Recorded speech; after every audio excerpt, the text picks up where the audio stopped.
Hi there. Today I want to talk about the author profile on your site.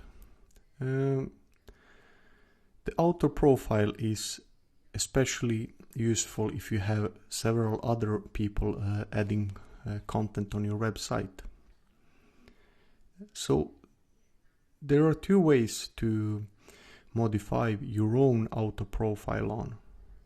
The first is to hover over the top right author bio, and as you can see I can click the edit profile here.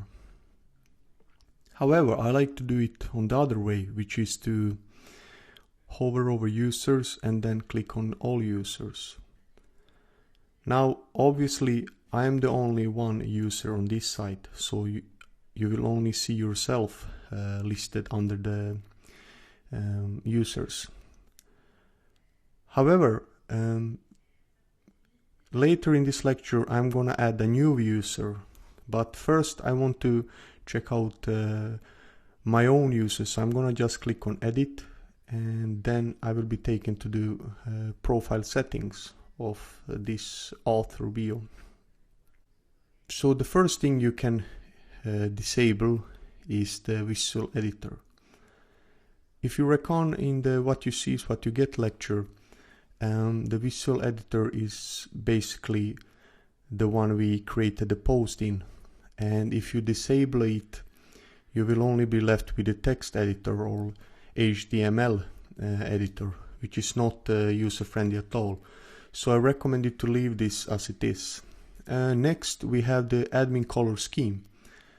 So if you click on those, you will see that the background will start to slightly change to the colors listed below. So I'm gonna just show you how they look alike, and there are per default 8 different color schemes to choose among. So I will just click on the default one and leave it as it is. Next we have the keyboard shortcuts.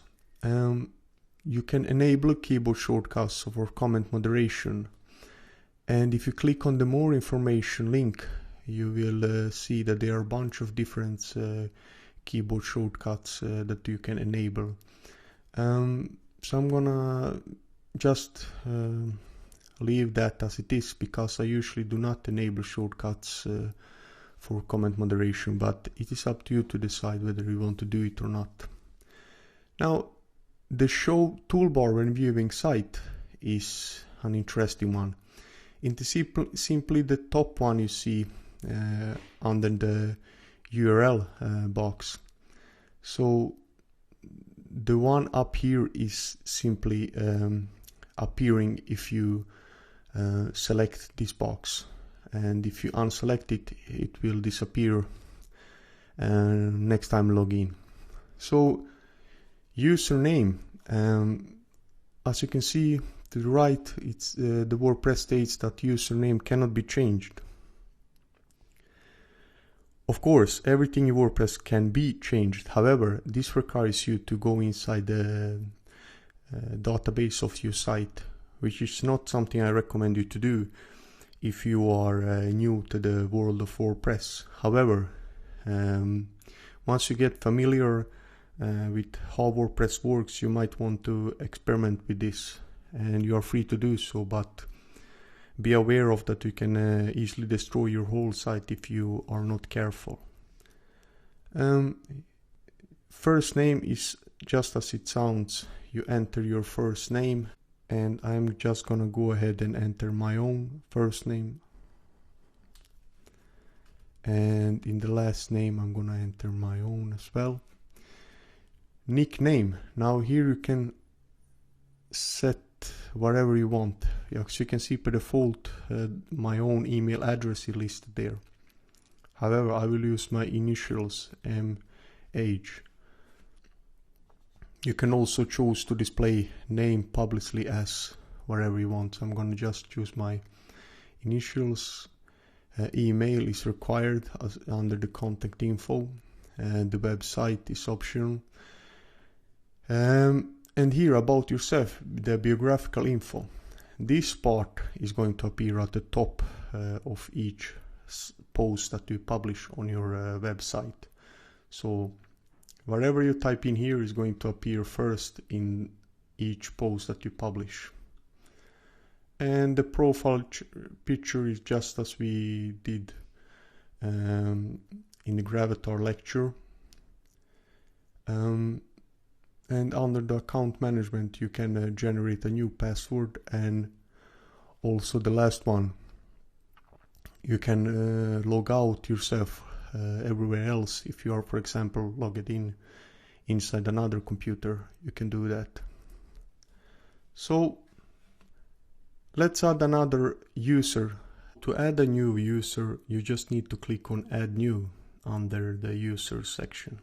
Inside here, you will need to fill in the information about the user and set up his profile. As you can see, the first thing you need to add is the username. So I'm gonna just type in my own, but change the number slightly to 495. The email is gonna be 495@gmail.com. The first name is gonna be Mirsad2, and the last name HASIC2. And the website is gonna be www.mirsad-hasic.com. So if I click on the show password, I'm gonna be shown the password used to log inside the dashboard of the site. So if I click on show password, I will see that the password is pretty advanced, which is great. So you want to have a password that is almost impossible to guess. So I'm gonna just go ahead and copy this and save it to somewhere else on my computer. And you can also mark if you want to send a new user an email about their account, which is a good thing to do, because then the user is going to be aware actually that he has created the account on this site, and that not someone else has done it for him or her. And the role, which is the most important one, depends on what the user is supposed to do. In my case, I want the user to be author, which is going to limit the functions available on the site.